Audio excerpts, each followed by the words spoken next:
आता इथल्या प्रत्येक माणसाला प्रत्येक मावळ्याला शिवचरित्राचा अभ्यास करून शिवाजी व्हावं लागेल आणि संपूर्ण देश म्हणजे स्वराज्य हे शिवरायांचं स्वप्न आपल्याला पूर्ण करावं लागेल.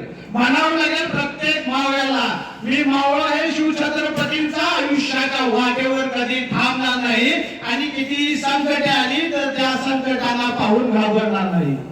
मी मावळा आहे शिवछत्रपतींचा अरे इतिहास आहे आमचा.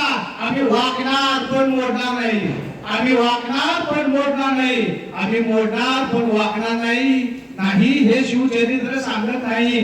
कारण मोडलेली माणसं पुन्हा कधीच उभा राहू शकत नाही पण वाकलेली माणसं पुन्हा उभा राहू शकतात.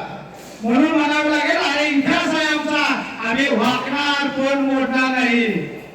अरे वर्तमान काळ सुधारल्याशिवाय भविष्य काळ बदलणार नाही आणि गर्वाचं ओझं डोक्यावर घेऊन भूतकाळात रमणार होणार नाही. अरे वाघाची जात आहे लांडग्यासारखे जगणार नाही.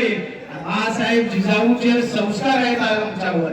आम्ही कुणाच्या वाटेला जाणार नाही आणि आमच्या वाटेत कुणी आड आलं तर त्याची वाट लावल्याशिवाय राहणार नाही.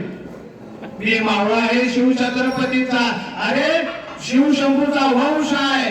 सत्तेच्या मोहात कधी पडणार नाही आणि मरणालाही घाबरवणारे आम्ही फितुरांना कधी सोडणार नाही. म्हणावं लागेल त्या प्रत्येक मावळ्याला आम्ही मावळा हे शिवछत्रपतींचा आयुष्याच्या वाटेवर कधी थांबणार नाही आणि कितीही संकटे आली तर त्या संकटाला पाहून घाबरणार नाही. धन्यवाद.